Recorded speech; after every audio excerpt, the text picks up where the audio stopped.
Give us Michael, give us Michael, give us Michael, give a smile. Give us Michael, give us Michael, be the reason someone smiles. Give us Michael, give us Michael, give us Michael, give a smile. Give us Michael, give us Michael, be the reason someone smiles.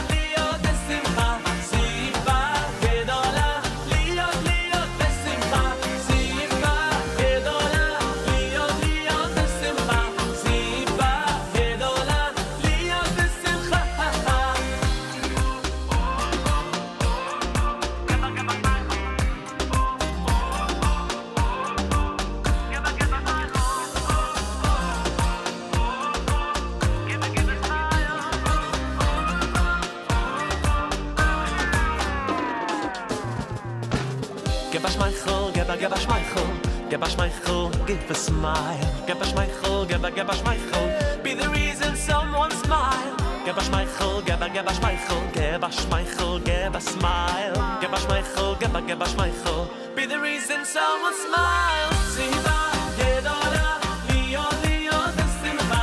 Siva, Gedola, Leo, Leo, Besimcha. Siva, Gedola, Leo, Leo, Besimcha. Siva, Gedola, Leo, Besimcha. Siva, Gedola, Leo, Leo, Besimcha.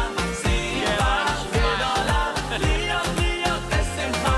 Siva, Gedola, Leo, Leo, Besimcha. Siva, Gedola, Leo, Besimcha.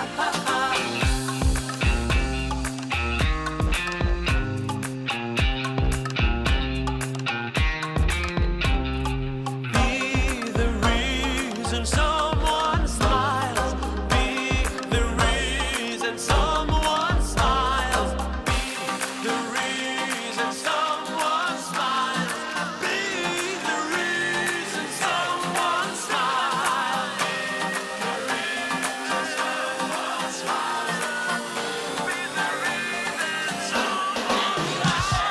Siva Gedola, Leo Besimcha. Siva Gedola, Leo Leo Besimcha. Siva Gedola, Leo Leo Besimcha. Siva Gedola, Leo Besimcha. Someone smile. Be the reason someone smile. Be the reason someone smile. Be the reason someone smiles. Be the reason someone smiles.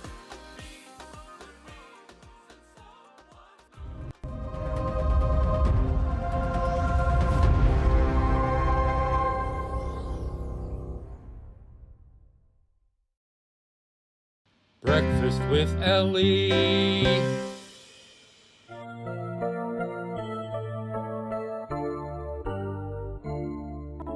Mode ani lefanecha melech chai vekayam shechezarta bi nishmati bechemla raba emunatecha.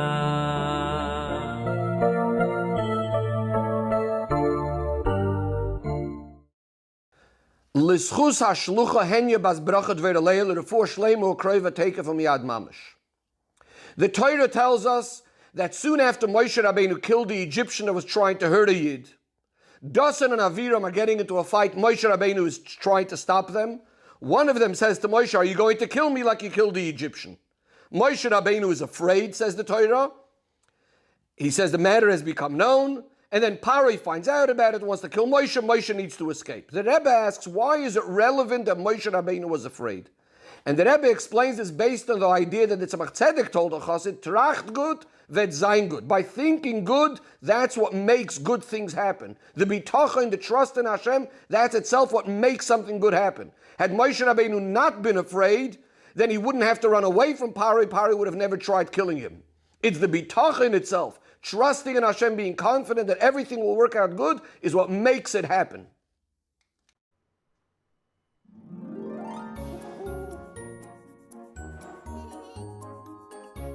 Tracht gut wird sein good. Think good and it'll be good. Good morning and welcome to Breakfast with Elli. It is Tuesday, Yom Shehukvu B'Kitev, the day that Hashem said twice it is good.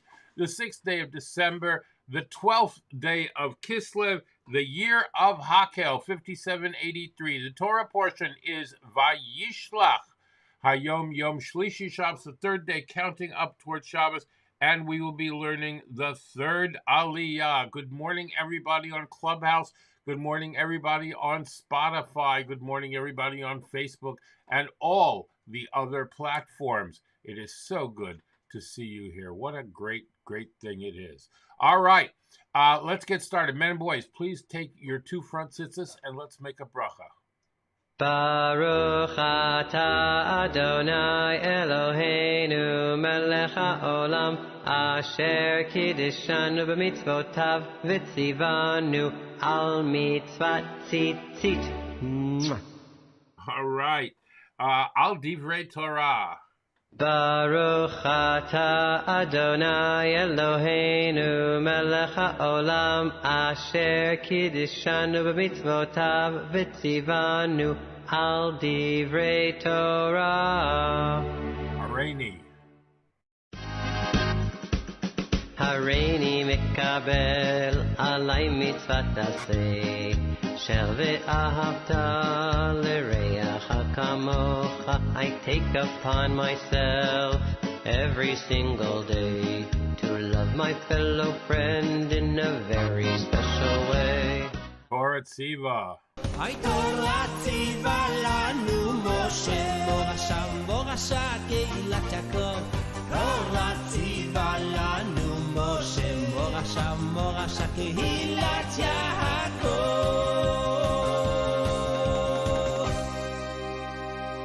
Right, now it's time to give some tzedakah. We're giving Put it in the pushki, the tzedakah box. I put it in the pushki, the tzedakah box. I put it in the pushki for someone else to keep. Yeah, I put it in the pushki, the tzedakah box. I put it in the pushki, the tzedakah box. I put it in the pushki for someone else in need. Torah learning in honor of her having a complete recovery. Henya Bas Bracha Devora Leah. All right, there you go.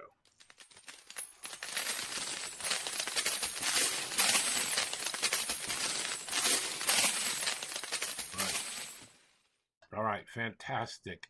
Time to say the Shema, right hand over your eye. Shema Yisrael Adonai Eloheinu Adonai Echad.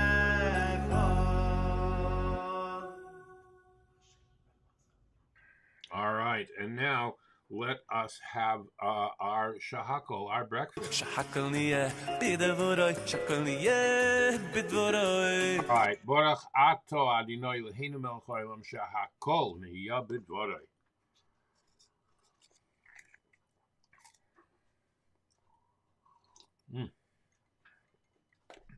Very, very good. Very delicious. Okay. Coffee, blessed coffee. God bless you for being a friend. When the whole world turns on me, it's only you on which I can depend. I want to taste you in the morning and a few times throughout the day. Yes, a cup or two in the evening too. For me, it's the only way.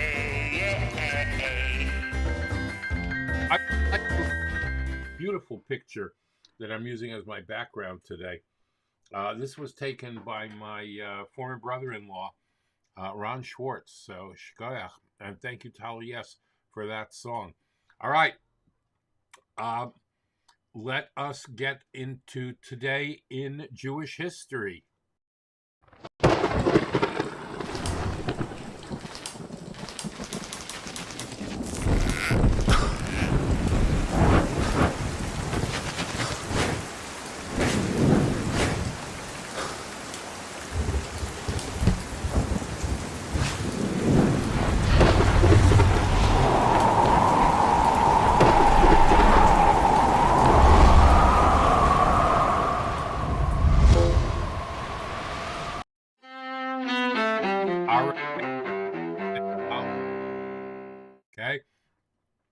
continue to reminding. I will continue to reminding you. It is the year of Hakel, the task of our generation, bringing Mashiach now. That's the unique task of our generation. And it is particularly emphasized this year. Thank you. It is particularly emphasized this year, a Hakel year, when we're commanded to Hakel es ha'am, to gather the nation, the men, the women, the children, one of the mitzvahs of the Torah. Hashem tells us that this year is uniquely suited to gathering the entire Jewish people, even very young children. They are to be assembled in the holy temple and addressed by the king. Now, in our time, the latter can only come about when the king, in the near future Mashiach, who will be our king, will rebuild the temple. Whenever any army is faced with a new and special task which must quickly be accomplished, it takes in new reserves, new soldiers, in addition to those it previously had. Similarly, in regard to Hashem's army, in order to hasten the victory and bring about Mashiach speedily, in addition to all the children that are already enrolled in Tzivas Hashem, the army of Hashem, and all those of previous generations, Hashem will send new reserves and new soldiers, new Jewish children, boys and girls, to learn Torah and fulfill all the mitzvahs, the latter being the weapons of Hashem's army. This will accomplish in the fastest way possible, the task which Hashem has assigned to our generation, particularly in this year, a Hakel year, which is bringing out the Geula, the redemption with Mashiach Tzidkenu, now mamish. All right, that was said by the Lubavitcher Rebbe in the year 5748 on CHANUKAH. Yep. All right. Let me, hey, Madeline, how are you? Wow, nice busy room today. Okay, today in Jewish history, Rabbi Yosef Yitzhak Kazin, Yossi Kazin, passed away in 1998. It is the yahrzeit today of the director and founder of Chabad.org. He was born in 1954, widely acclaimed as the father of the Jewish internet. There's a tribute section to Rabbi Kazin. He was considered the soul of cyberspace. So if you want to know more about him, you can go look that up. Today is also the yahrzeit of Rabbi Shlomo Luria, the Marshal, an eminent scholar in 16th century Poland. He headed a yeshiva in Brisk and Lublin, wrote many works, including the Yam Shel Shlomo and the Chachmas Shlomo. An independent thinker, he did not hesitate to criticize his colleagues when he felt they had erred in their method of Talmudic study and halachic analysis. At the same time, he was an extremely humble person and was the teacher of many great Torah scholars of his generation. It is related that one night Reb Shlomo sat down to study in the light of a small candle, and miraculously the candle did not extinguish, allowing Reb Shlomo to continue his studies for many, many hours. And that was a first-hand account by some of his students of the time. I know. We have begun to say Tal Umatar tonight, Sunday night. We began saying with the evening prayer, the saying Tal Umatar Levracha, that Hashem should give us rain and dew in its time. In the ninth blessing of the Amidah, of the Shmona Esrei. All right. Yes. Yeah, that's it. That's it. That's all I had to say about that. All right. And I can do this later. Henya Federman, a wife and mother of 12 children, is now on life support after she and her infant were pulled from the water. Please continue to keep her in your prayers. Henya Bas Bracha Devora Leah. Go to onemitzvah.org. It's right here, onemitzvah.org, mitzvah for Henya. Very important that you participate in that, because one mitzvah, as we know, one mitzvah can tip the scale and change the gezerah. All right, we are doing our Jewish history series. We are up to history number 8. In this video, we will go through the 10 generations from Noach to Avram. So in the previous video, we went through the 10 generations from Adam to Noach. And so we're going to look at it over here to see in the bigger picture. It covers 1,656 years if we go from Adam until the Mabul, which happened when Noach was 600 years old. And then Noach lived another 350 years after the Mabul. Now for the next 10 generations, so Noach had a son named Shem, who had a son named Arpachshad, who had a son named Shelach or Sholach, who had a son named Aver, who had a son named Peleg, which at the end of his days is when there was the Der Haflaga, as we'll see later, who had a son named Reu, who had a son named Serug, who had a son named Nachar, who had a son named Terach, who had a son named Avram, which is Avram Avinu. And as we can see by these 10 generations, when Avram was born in the year 1948, all of them were still alive, including Noach, because Noach passed away in the year 2006, which is when Avram was 58 years old, which is also the gematria of Noach's name. He was Noach years old. Avram was Noach years old, 58 years old when Noach passed away. And as we look at that, we could actually see how close Avram Avinu was to Adam Arishan, because Avram Avinu learned Torah from Noach, and Noach learned Torah from Mesushelach, and Mesushelach learned Torah from Adam Arishan, because Mesushelach was born in the year 687, which is 243 years before the passing of Adam Arishan, and Noach was born in the year 1056, which is 600 years before Mesushelach passed away. And Avram Avinu was born in the year 1948, which is 58 years before Noach passed away. So Avram learned from Noach, Noach learned from Mesushelach, and Mesushelach learned from Adam Arishan. And we could also see how Avram had contact with Shem and Aver, because both of them were also alive when Avram was born, and actually both of them lived longer than Avram did, because Shem lived until the year 2158, and Aver lived until the year 2187, and Avram lived only till the year 2123. So both of them, unlike many of the others in the previous generations, outlived Avram Avinu. And so here we have the 10 generations from Noach to Avram, and then we'll open up the life of Noach. So the Torah tells us generally 4 things around the life of Noach. Number 1, it tells us about how there was evil in the world since Enosh. Number 2, it tells us about the Mabul, the flood. Number 3, it tells us about the post-Mabul sin of Ham. And number 4, it tells us about the birth of the 70 nations and the Der Haflaga. And in the next videos, we'll learn more about each of these. All right.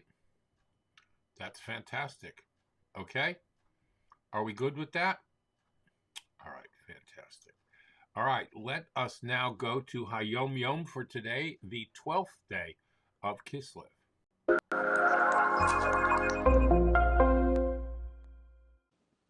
Today's HaYom Yom opens with practical instructions about the bracha that the father of a bar mitzvah boy makes at the Torah when his son becomes bar mitzvah. The bracha is shepotrani, where essentially the father is saying, okay, thank you Hashem, from here in on, this young boy's, but young adults' responsibilities are now his own. I'm no longer on the hook for this boy. He's his own man. He's a bar mitzvah boy. So that bracha, says the HaYom Yom, can be said.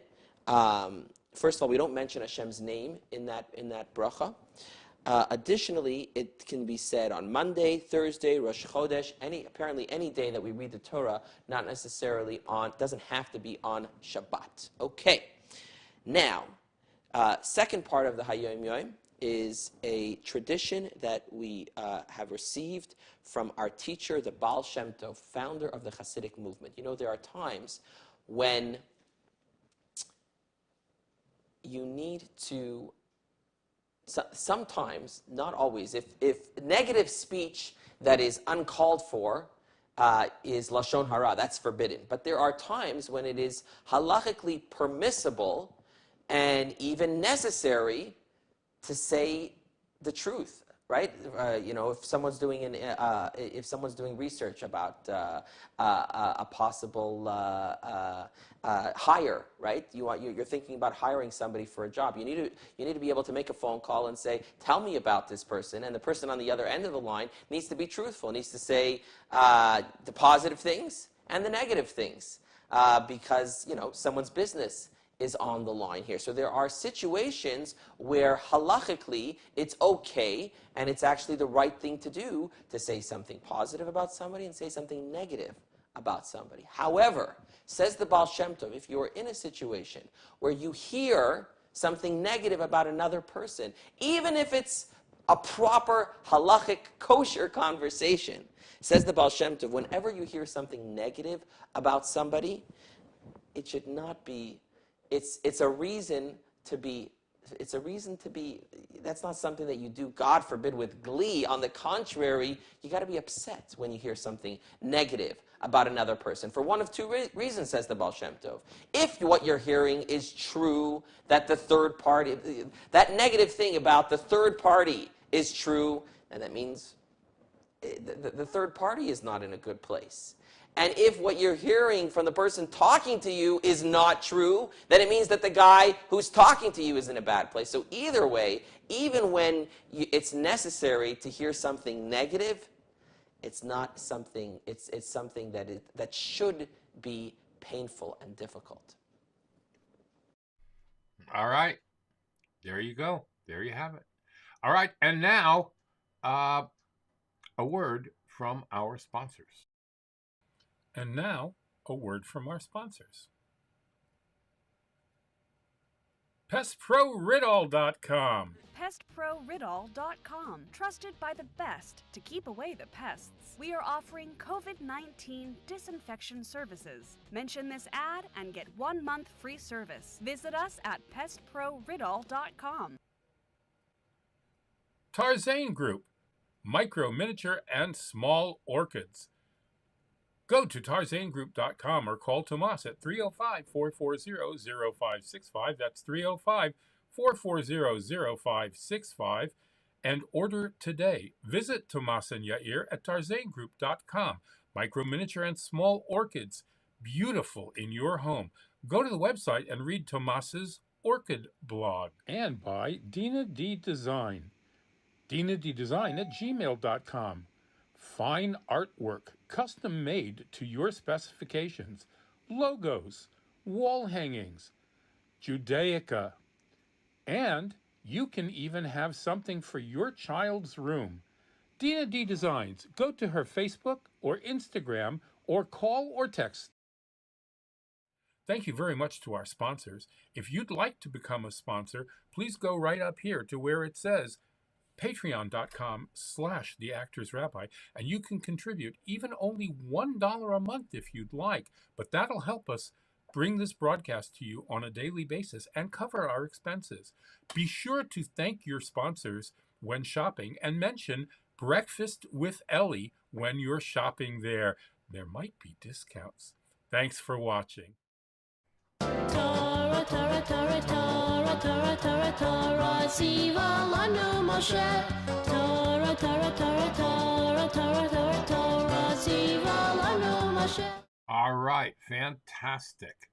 Thank you to my Patreon sponsors. Go to patreon.com/theactorsrabbi or breakfastwithelli.live/tipjar if you would like to participate and help us defray some of our expenses. And as you know, we've had some pretty big expenses in the last couple of days. We had to renew our software license for all of this. All right? All right. Now, we are talking about the overview to our Parsha. And we said, as we saw in Parshas Toldos, that Yitzchak favored Esav over Yaakov, making him the ideal next link in the chain of transmission from Avram. The preference stemmed from Yitzchak's awareness of Esav's great potential. If only Esav's boundless energy, youthful single-mindedness, and artful cunning could be harnessed for holiness, Yitzchak reasoned, Esav could prove a valiant champion of Avram's great vision. Yitzchak therefore wanted to bless Esav with the material bounty required for this mission, hoping that his fatherly display of confidence in him would inspire him to reform himself. Only when it came clear that Esav was not even remotely interested in dedicating his life to his father's ideal did Yitzchak reconcile himself to naming Yaakov his successor and giving the brachas, the blessings intended for Esav, to him instead. This wasn't lost on Yaakov. He knew that his father's acute spiritual sensitivity was not misleading him when he discerned vital potential in Esav. He acknowledged those qualities of Esav's that were superior to his own and understood that in order to bring the world to its ultimate destiny, it would be necessary to combine these strengths with his. At the same time, Yaakov understood what his mother had seen and the father had not, that he, and not Esav, would have to be the one to orchestrate and oversee the process of synthesis in order for this to work. Now, due to his faithful devotion to the study of Torah, Yaakov was the one who possessed the breadth of vision and intricate knowledge of Hashem's will necessary to harness the raw, untamed power of Esav. And in this light, we can now understand that Yaakov, in his encounter with Esav, sought not merely to neutralize his brother, to get him out of the way so he could get on with his task, but rather to induce him to join forces with him. If Esav had not been ripe for this in their father's time, perhaps now, once Yaakov had proven himself capable of raising a righteous family, outwitting the crafty Lavan, and amassing a sizable fortune, Esav would be impressed enough to submit to Yaakov's leadership, especially if Yaakov flattered him by acknowledging his superior strengths. When it became clear that Esav was still not willing to cooperate, Yaakov had no choice but to accept the fact that harnessing Esav's strengths would be a long, arduous, and gradual process which would have to be implemented on a metaphysical level before it could be implemented on a national political level. We'll stop there for today.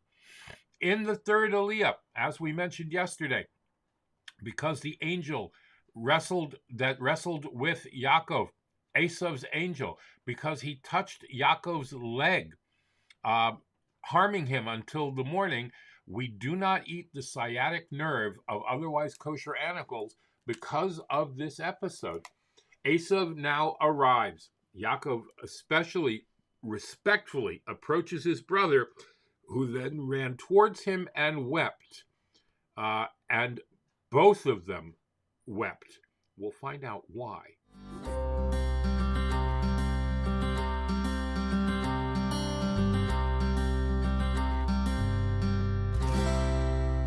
All right.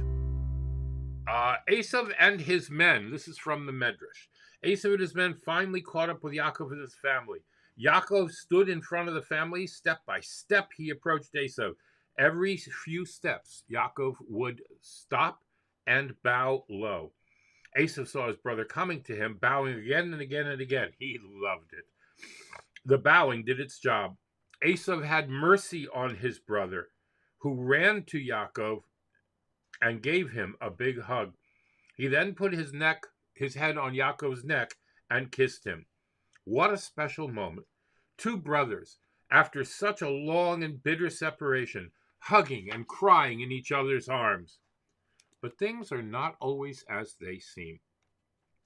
In the Torah, on top of the Hebrew word for kiss, Vayishlach, and they kissed, there are dots. Now some say the dots mean that when Esav kissed Yaakov, he meant it with his whole heart, and those were tears of joy at seeing his brother again. Others say that Esav hugged Yaakov to get him off guard. Then he put his head on Yaakov's neck so he could bite him. Hashem miraculously made Yaakov's neck as hard as stone, and when Esav tried to bite Yaakov, his teeth broke on Yaakov's neck, and his bite turned into a kiss. When Esav and Yaakov were hugging each other, Esav's 400 men slipped away one by one. After seeing what a holy man Yaakov was, they decided it would be smarter to return home because they were afraid to fight Yaakov. And we'll talk more about that tomorrow. Shnayim Yomi.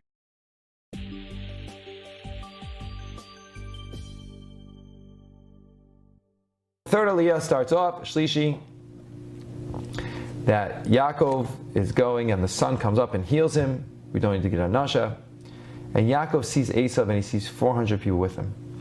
And he has Leah and he has Rachel, he has Bilhah and Zilpah, has all the children. Esav runs him and he hugs him and he kisses him. So Machlokas disagree whether he really kissed him or he tries to bite him, but his neck turned to marble and his teeth fell out. And he sees everything and Esav says, who is all this? What is all this? And he says, Yaakov says, everything that Hashem gave to me. So it's interesting they ask, why did they put Rachel at the back? It says it was Bilhah, Zilpah, Leah, and Rachel. So Rashi says that the reason they put Rachel in the back is because Achron Chaviv. The last ones are always the most beloved. The question is, was he showing favoritism? He didn't love all his wives equally?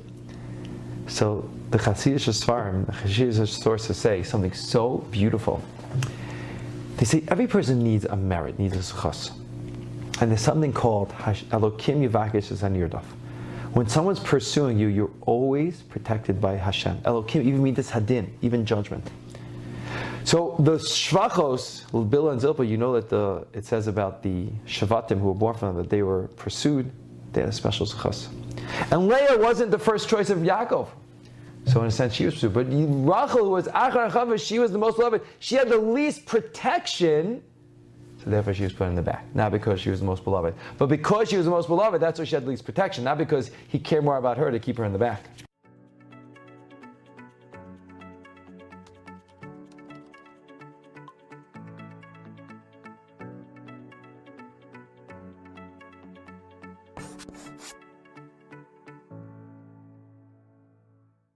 All right. Rabbi Chaim Martyr. Boker Tov, good morning. We continue with the 3 minute daily dose of Torah. We left you yesterday to ponder what the significance of these 4 categories are that they suggest how it is that he was attacked. So one is that, right, and we really have these two approaches. One is that he appears as someone that can be trusted. And Yaakov lets down his guard, right? He's another shepherd, and so he lets down his guard. You might say that, and the thief means that someone that he's conscious of this person who shows up, and but he's again perhaps outmaneuvered. Let's just sit with those for a few moments. Actually, I'll read you the midrash. Rabbi Huna says he appeared as a shepherd. Thus, each had flocks. I have sheep. So we've now not made him alone, but he's got some sheep with him. So we've added them back into a story. And the other man has some sheep, and they are by this Ma'avar Yabok, this crossing point. And he says, "Okay, how do I trust each other to get across?" Said he to him, "Take yours across, and then I'll take mine across. You go first, and then I'll take mine." Yaakov took his across, and he went back to see if he had left anything behind.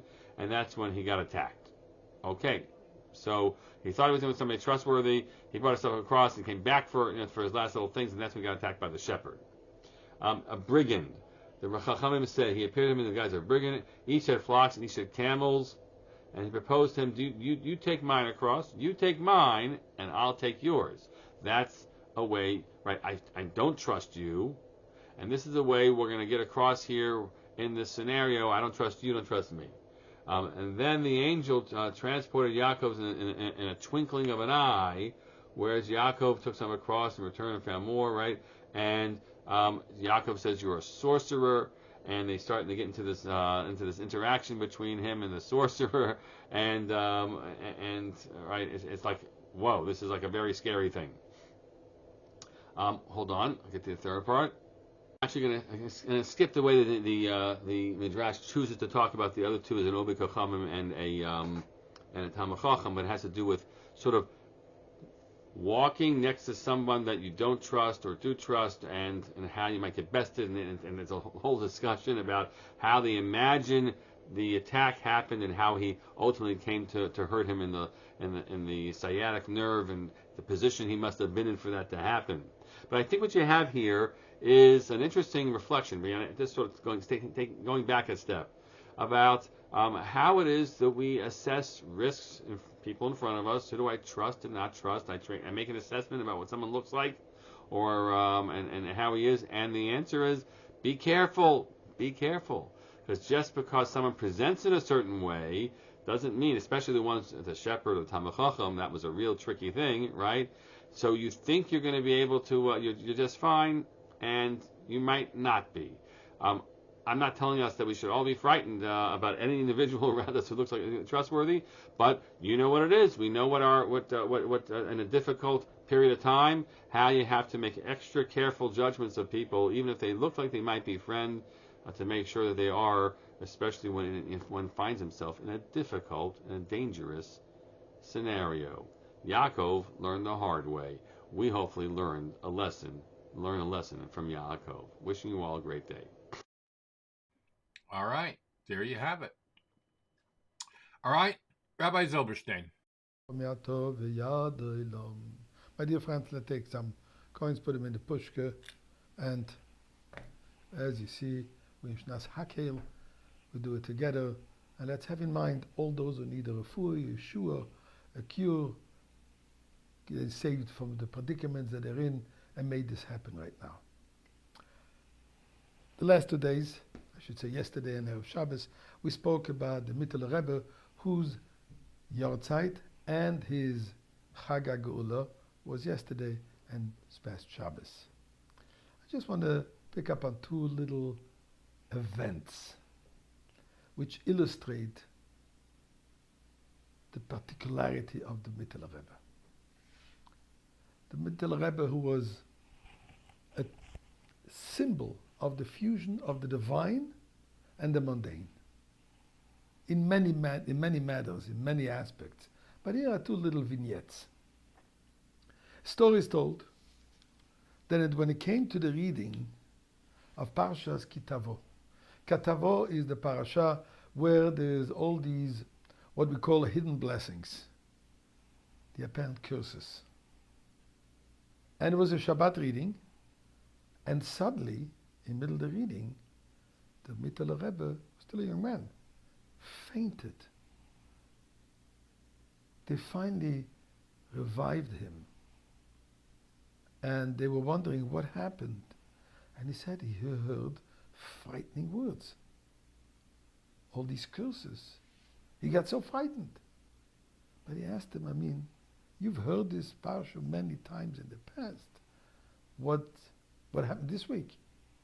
And in fact, he was so sick that it took months for him to recuperate, to the point they weren't sure that Yom Kippur, which was a few weeks away from Parshas Kislev, will he be able to even fast? And then they realized the reason why this was something novel to him, because usually the Alter Rebbe, his father, would read the Torah portion. So when the Alter Rebbe read, and he heard different words. He heard the inner dimension of these supposed curses, which, as we know, are all blessings. He actually only heard blessings. This particular time, the Alter Rebbe was not there. Somebody else read the Torah. So he heard the simple words. And those simple words were frightening. Another interesting story was, he was once traveling for his father's missions, and he came to the city of Orsha. And that was just the time of the Purim festival. The crowd got together in the shul to listen to the Megillah reading.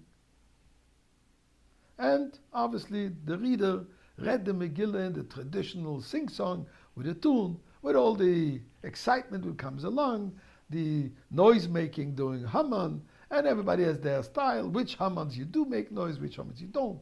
Do you bang with your feet? Do you shoot? Do you make some crackers? Do you make the grager? But, as we say in Yiddish, Sie gewesen freilich in Stettel.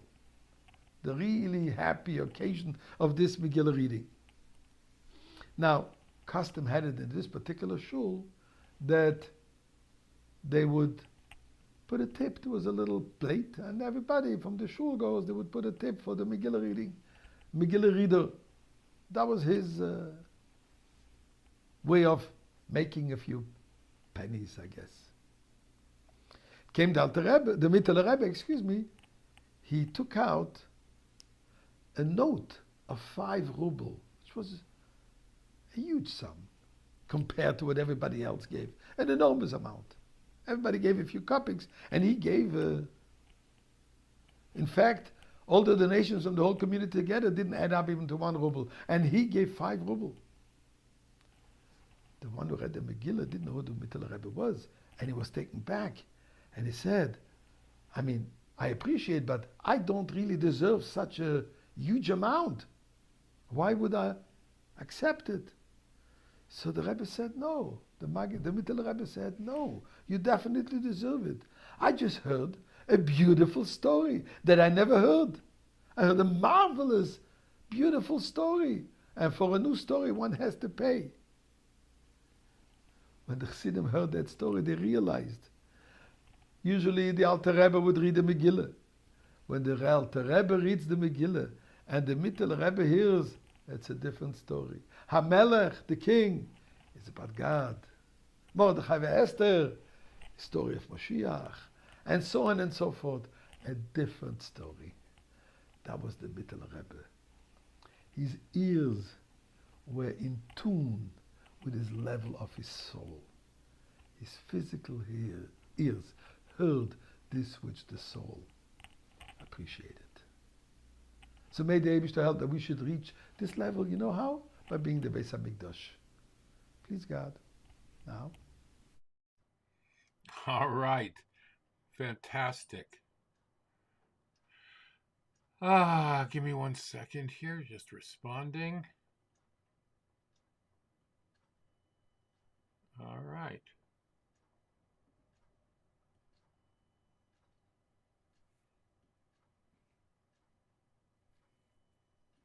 All right, there we go.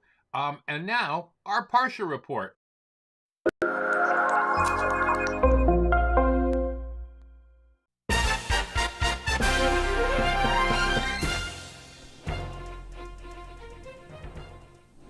Good evening and welcome to the Parsha report. This week in Parshas Vayishlach, our forefather Jacob wrestles an angel. With us now is our senior wrestling correspondent, Jono. Listen up, Angel. I know you're out there and you're watching this, and I've got a message for you, brother. When I get you in that ring, I'm gonna take you down, Angel. I'm gonna bounce you around off those ropes, brother, and pin you down on the mat, dude. I'm not gonna show you any mercy, Angel. I'm gonna walk away with that championship belt, dude, and you're gonna walk away with your metaphorical angel head bowed in shame. Jono. Rabbi, with all due respect, I'd appreciate it that if when I'm wearing this mask, you'd please address me as Senior Pile Driver. That's ridiculous, Jono. That's ridiculous, Senior Pile Driver. Thank you. Look, Senor, Jacob's struggle with the angel wasn't some sort of phony professional wrestling show. Excuse me, Rabbi, are you suggesting that professional wrestling is fake? That's an insult to me, it's an insult to my profession, and it's an insult to my colleagues. Professor Payne would take great offense to what you just said. He spent 3 years in grad school learning how to bring a reign of hurt down. Whether you believe it or not, Rabbi, I'm gonna get that angel in the ring, and we're really gonna wrestle. In tights, and capes, and fake names, and we'll probably have some cool props, like breakaway chairs. Jono, when Jacob fought the angel, he really got hurt. He limped away with an injured hip. Got hurt? Injured hip? I would kindly like to ask any and all angels to kindly disregard any dramatic threats I may or may not have just made. But even though Jacob was injured, he still arrived back home in Israel safe and sound, and stated that he had arrived whole and intact. Oh, in that case, I'm gonna take some wrestling advice from my great-grandpappy Jacob. Fight's back on, Angel. Bring the knife and fork, cause I'm serving up a hot plate of pulverizing. Oh yeah! Jono, one of the things that we can learn from this week's Torah portion is that the Jewish people as a nation have also wrestled a difficult opponent. Throughout history, many nations have persecuted us and tried to destroy us. We may have been injured, but like Jacob, we've survived it all, and in the end, we too will arrive in Israel whole, with our Jewish identities intact and our commitment to Torah and Judaism strong. And then we'll throw a victory party where we all pour water coolers full of Gatorade over each other's heads. Maybe. Okay, folks, that's all the time we have for today. See you next week. Same fake news report time, same fake news report channel.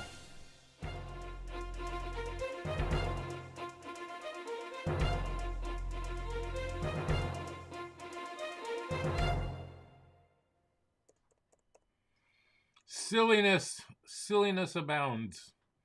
All right, we have time today. Let's hear something from Rabbi Barber.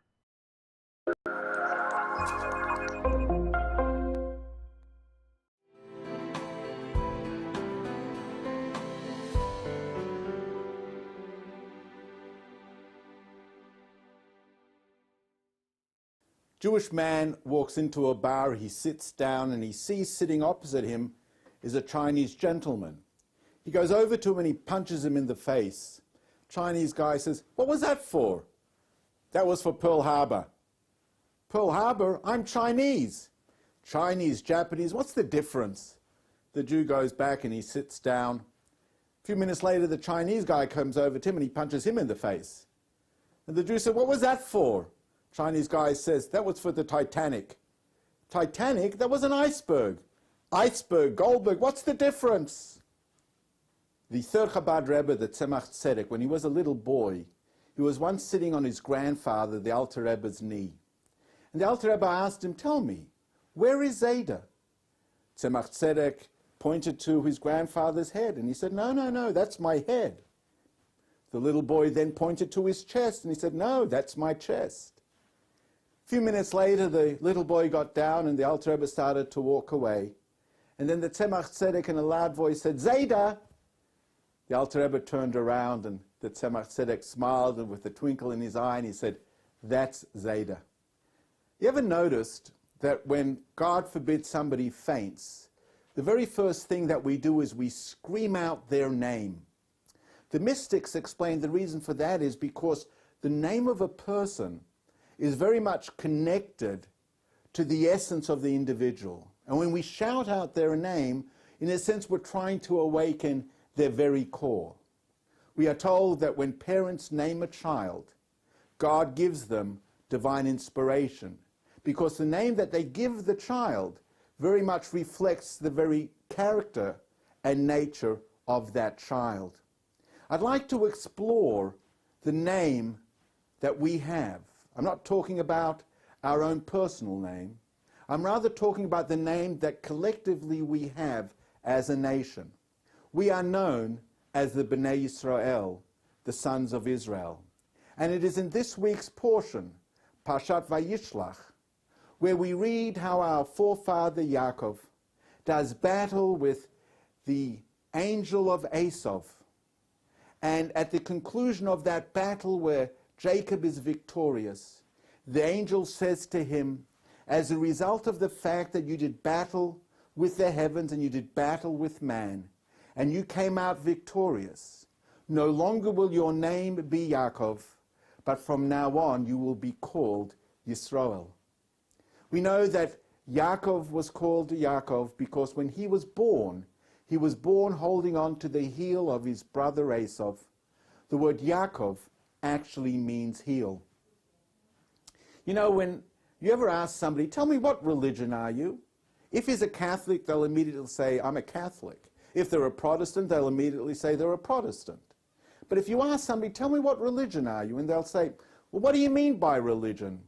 I'm not really that religious. My grandparents were religious," then you know that you're actually speaking to a Jew. We seem to be uncomfortable with our own identity, preferring to grab onto the heel of Esav, seeking to imitate because we are uncomfortable with our own tradition, and with our own heritage. And therefore, in this week's portion, we are told, no longer are you called Yaakov. From now on, you will be called Yisrael, because you have defeated those that have stood up against you. As Jews, we need to know that we need not apologize. We need not come with cap in hand, seeking enlightenment and seeking acceptance. Each and every one of us must be able to visually and verbally demonstrate our faith, our conviction, and our history.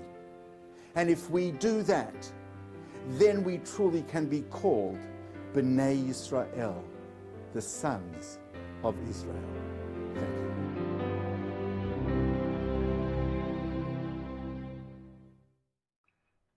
All right. Here's Rabbi Weinfeld.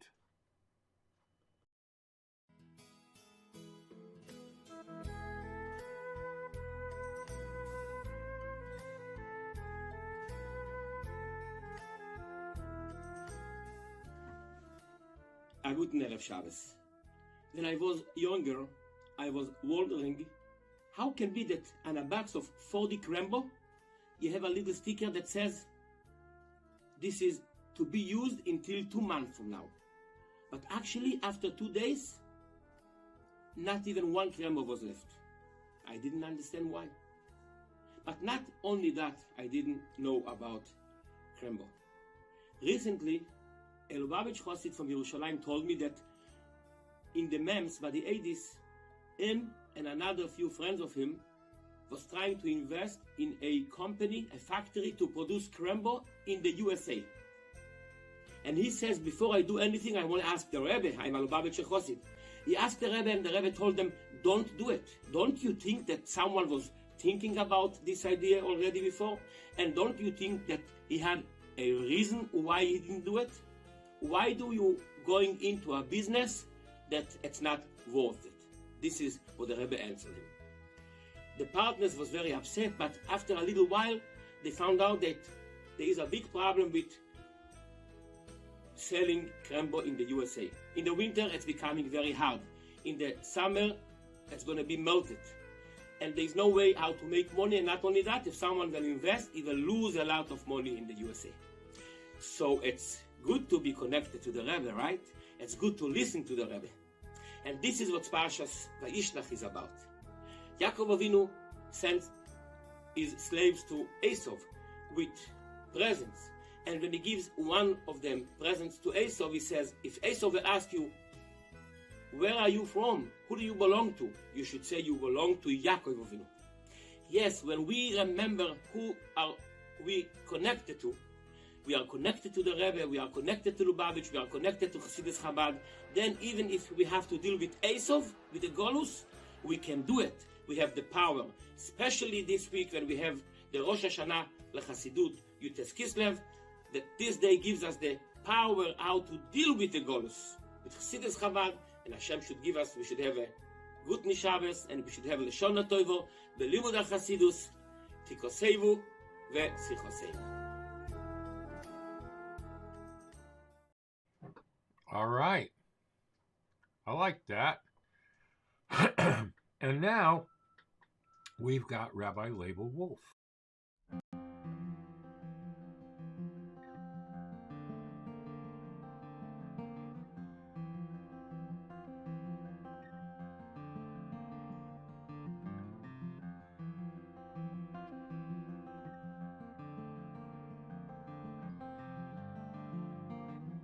Our parsha, Vayishlach, begins with Yaakov sending messengers to his brother Esau, an alienated brother who is hell-bent on Jacob's destruction. The messengers come, but they come back to Yaakov and inform him that Esau is approaching with an army. Did the messengers fail? They went out there to appease his brother. There's a lesson to be learned here. This week, we celebrate Yutes Kislev, which is the day of freedom of the Alter Rebbe from Tsarist prison. He was put into prison because of supposedly he was teaching Yiddishkeit, spirituality, to Jewish people, which was against the law. And there were other reasons why he was put into prison on false, trumped-up charges. But he was freed. And then all of us, the Lubavitcher Hasidim, became his messengers into the world in order to make the world a better place. Now, sometimes when we go out into the world and we try to influence people positively, we don't succeed the first time. We don't even succeed the second time. But if there's sufficient commitment and dedication, we will succeed. At the end, Yaakov was able to appease his brother Esau. At the end, if you and I are committed, we can make the world a better place. Don't give up. Remain committed to your principles and to your ideals. Jewish principles, Jewish ideals.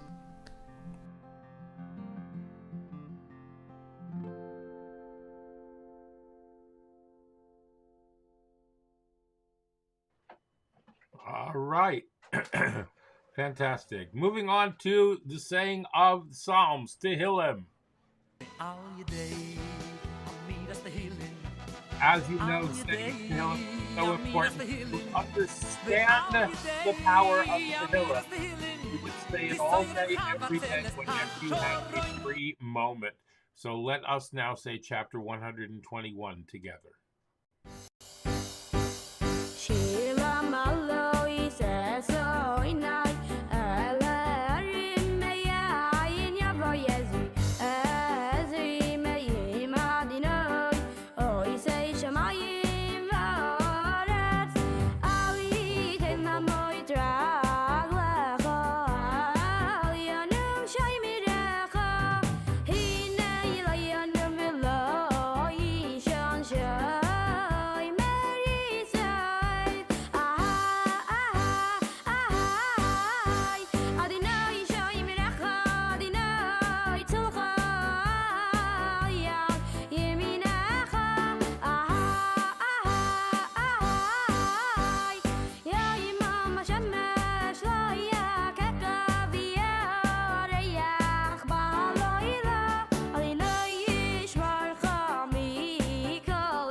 All right, Tanya.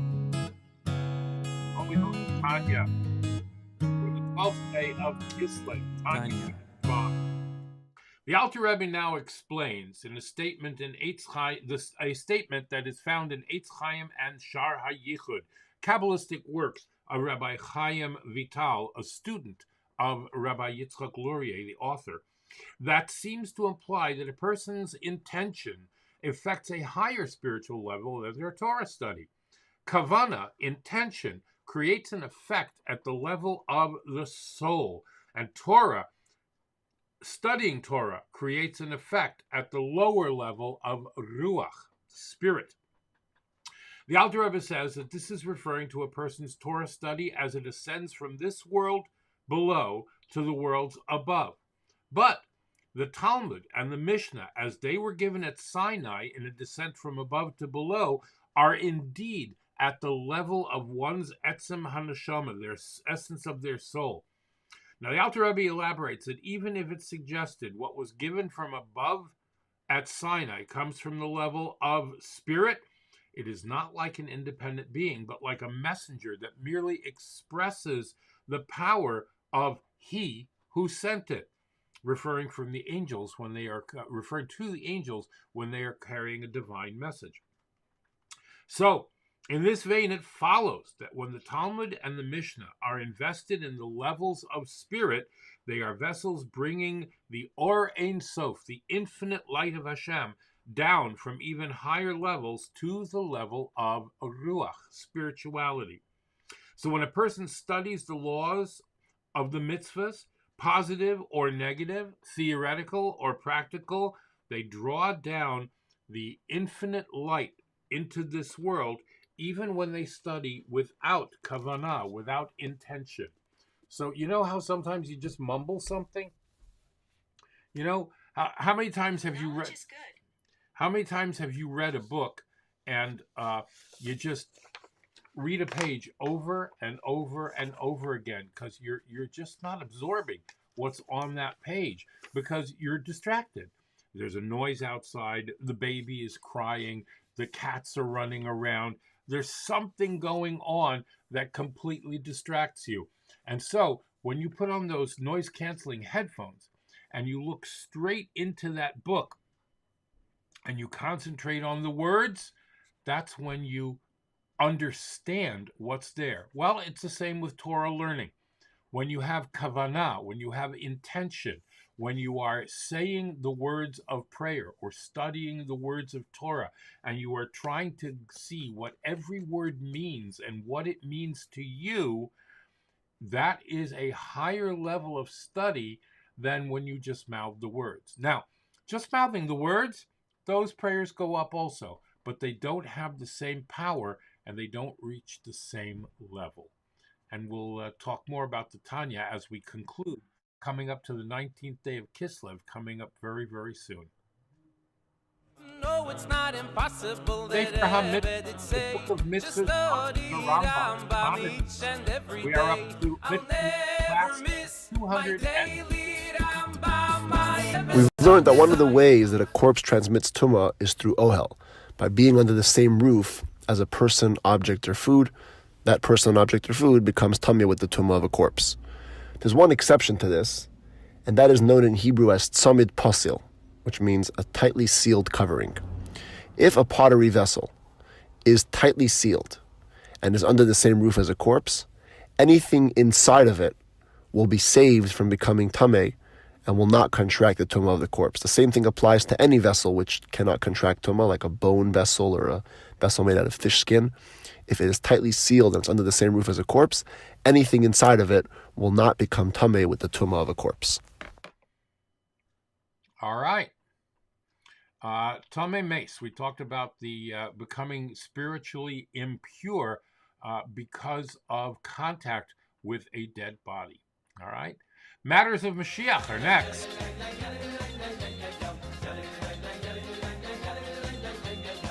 We want Mashiach now.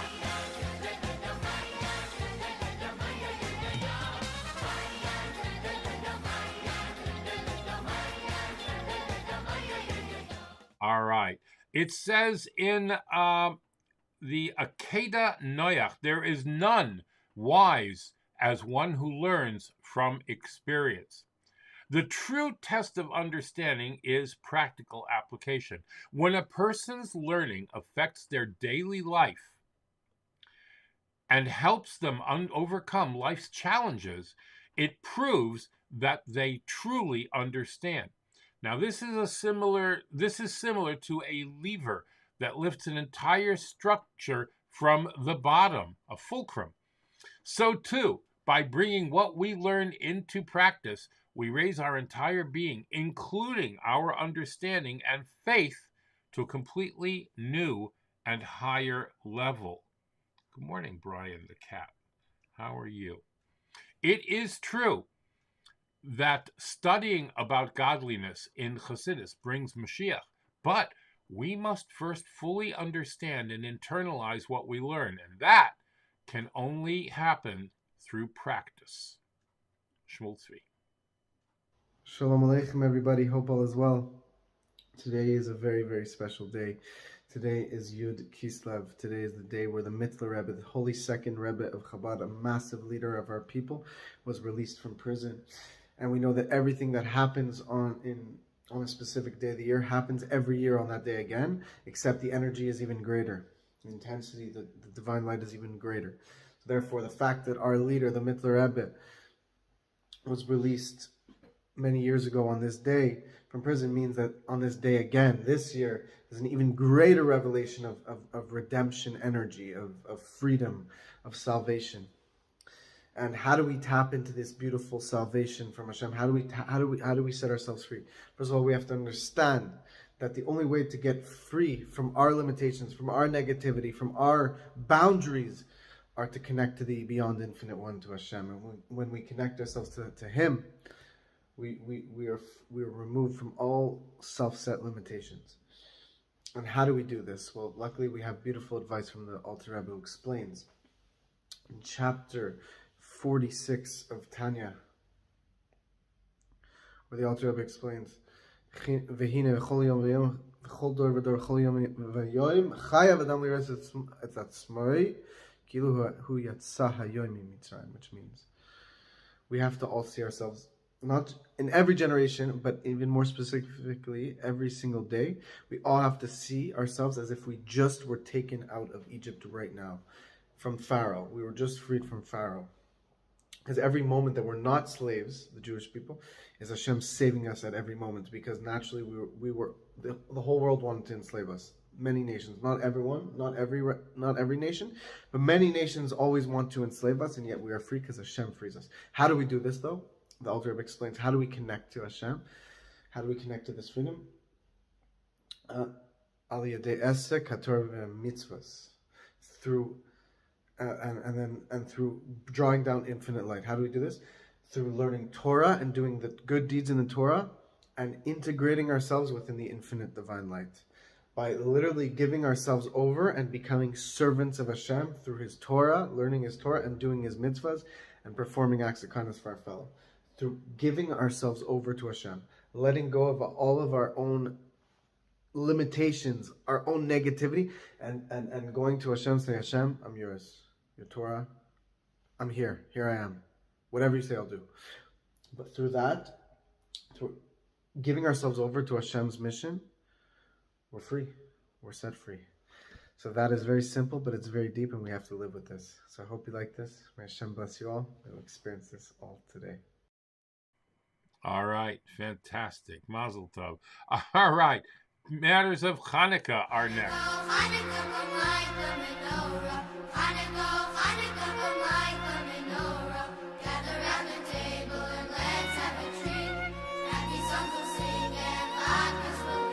All right, we've talked about the fuel for the menorah. We've talked about placing it. The menorah should be in the candles or the lights should all be in a straight line, all at the same height.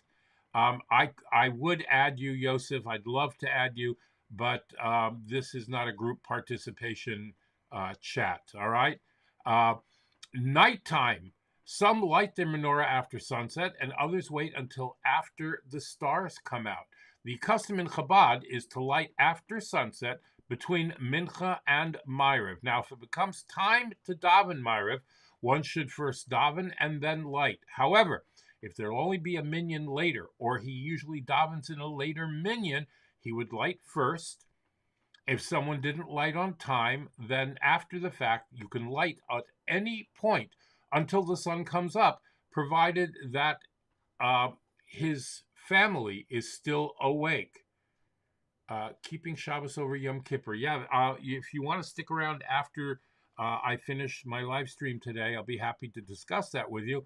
But we're not anywhere near Shabbos of Yom Kippur. We're talking about Chanukah over here.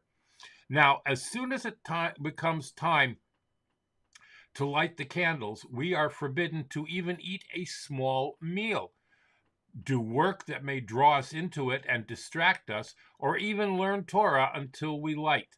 If someone began any of these activities, as soon as the time to light comes, he must stop. Now, with regard to eating and doing work, we can be strict and stop even a half an hour before the time to light, but with learning, we're not as strict. Now, if someone isn't lighting while people are still around, we still light, even without a bracha, because there's no persume nisa, publicizing of the miracle. Now, if this is the case, should wake someone up so you can say a bracha. Even a small child who has some intelligence is enough to make a bracha in front of them, even if they lit themselves. All right? That's very important. Don't forget that. That's a time when we need to make sure that we are lighting and lighting on time. Okay? All right. Let's see. Our PSAs.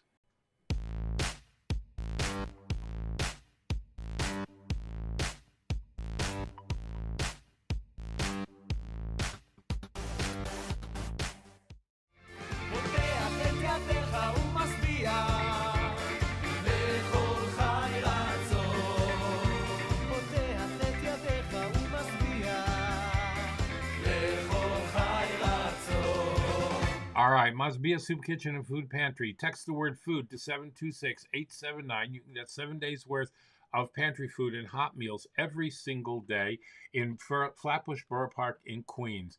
In Rockland County, tomcheshabbos.org. In Lakewood, tomche.org. In Chicago, it's the Chicago Center Kitchen. All right? All right. I know you know all this, but, let's make sure you get everything that you need. All right. Let's see here. All right. Just trying to make it all easier for you. Okay. Achiezer.org. Achiezer.org is available 24 hours a day, 7 days a week, 365 days a year. Please go to their website if you need more information. Hatzalah EMS, available worldwide. Just go to hatzalah.org and you can get all the information on them there. Miss Askim, in times of bereavement, Miss Askim is there for you. 718-854-4548. And just one Shabbos, helping bring youth back to the beauty of keeping Shabbat. Victims of or witnesses of hate crimes, God forbid, please call 911 and don't hesitate. You can call even on Shabbos and even on Yom Tov, because that is pikuach nefesh, saving a life. Who knows? The perp you put away could have gone and hurt somebody else, someone that you love even. All right? And please, when you're out and about, wear a mask. Mask. And make Wear sure a mask. vaccinations, okay? That's so important. All right. Bringing it down to earth. May I?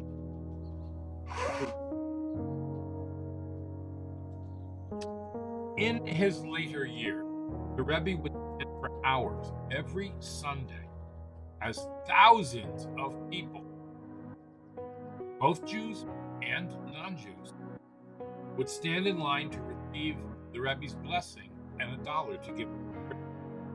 The Rebbe would look each person intently straight into the eyes for an eternal moment, often smiling, answering a question, providing advice, giving his blessing, or answering Amen to the person's own request.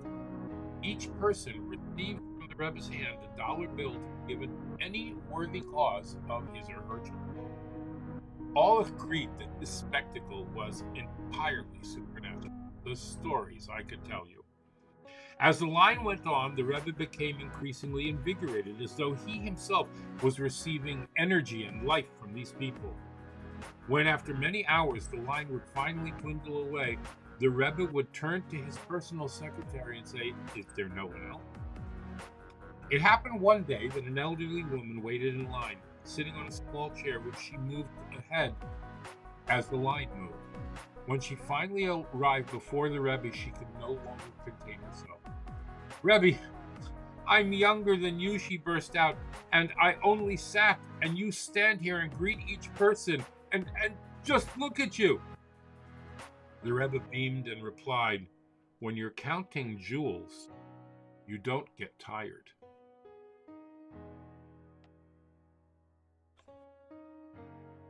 How about that? All right. You want to talk more about it? Come to me on social media, any of the Actors Rabbi's channels at Clubhouse, Facebook, Instagram, Spotify, LinkedIn, Telegram, Twitter, WhatsApp, or at theactorsrabbi.com, where you can sign up and take advantage of our life coaching services and not ask stupid questions about Shabbos Yom Kippur. Yeah, what can I tell you? All right, let's make an after prayer. Baruch ato Adonai Eloheinu melech ha'olam boirei nefashos rabois v'chesronan al kol ma sheborasa lachayos bohem nefesh kol chai baruch chai ha'olamim.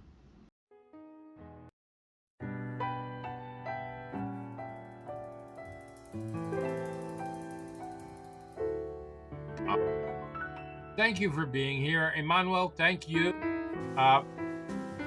Thank you to my Patreon sponsors. If you've not yet become a Patreon, we really use your help here at the Actors Rabbi's channel at Breakfast with Ellie. Go to patreon.com/The Actors Rabbi or our virtual tip jar at breakfastwithellie.live/tip jar. We accept currency from all countries too.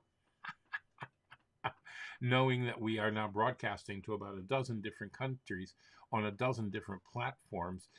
Thank you to my Patreon sponsors who are here already: Pespro Riddle, Tarzan Orchids, Dina D Design, Dr. Susan Spitzer, Bracha Biederman. Please become a sponsor today or go to our virtual tip jar at breakfastwithellie.live/tip jar. We've got a $500 internet bill that we've got to pay for the renewal of our software licenses. Software that this beautiful eCam software, once a year we renew, and our Restream, where we are able, because of Restream, to broadcast to 12 different platforms simultaneously. It's miraculous. It truly is miraculous. All right. It is Tuesday, Yom Shehukvu Be'Kitev, the day that Hashem said twice, it is good.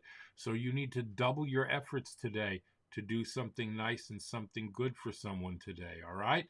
In the words of Rabbi Isaac Halmer, have affection for a fellow. Hashem will have affection for you. Do a kindness for a fellow. Hashem will do a kindness for you. Draw a fellow close, and Hashem will draw you close to him. Make it a great and glorious day. Please do an extra mitzvah for Henya Bas Bracha Devora Leah. onemitzvah.org/mitzvah for Henya. Just a prayer. It's what we do every single day. Enjoy this video, and I will see you tomorrow, hopefully with one or two more people to watch with you. Bye-bye.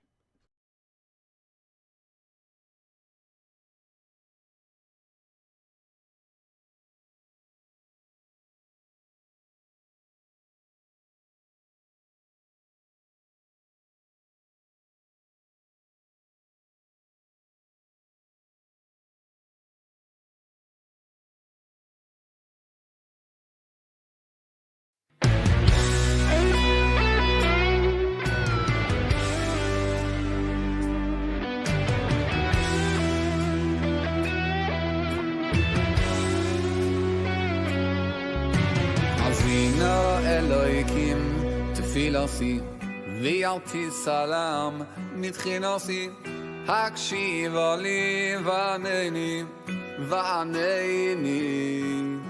Azino Elohim tefilasi v'yalti salam mitchinasi hakshiv ali v'aneni. It's just a praise, just a prayer, just a little cry of help to Hashem above. It's so clear he can hear and he holds you dear. He just wants to share his love. It's just a little prayer here or there that can help another Jew when he's in despair. Save the world with this little prayer. זה רק תפילה, בקשה, מתוך לב שבור, אליך בורא עולם. אין לי מילים לתאר את הצער שעמך עוברים כולם. זה רק תפילה קטנה, בקשה, שתחמול עלינו במהרה. Save the world with this little prayer.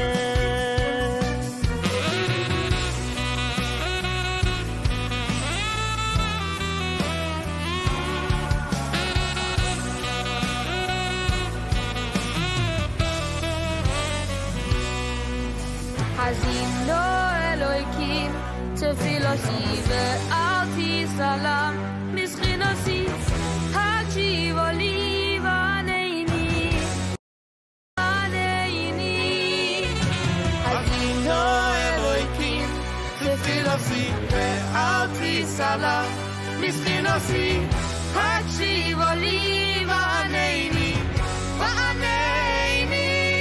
It's just a praise, just a prayer, just a little cry of help to Hashem above. It's so clear he can hear and he holds you dear. He just wants to share his love. It's just a little prayer here or there that can help another Jew when he's in despair. Save the world with this little prayer. מתוך לשבור אליך בורא העולם, אין לי מילים לתאר את הצער שעמך עוברים כולם. זה רק תפילה קטנה בקשה שתחמול עלינו במהרה. Save the world with this little prayer.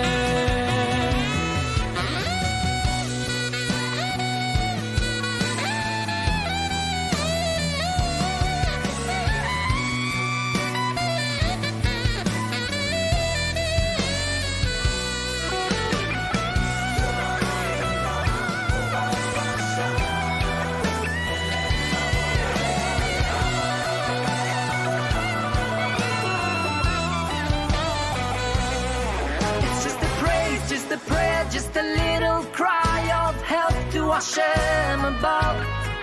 It's so clear he can hear and he holds you dear. He just wants to share his love.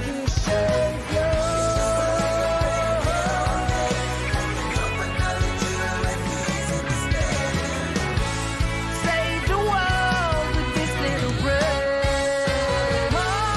זה רק תפילה, בקשה מתוך לב שבור.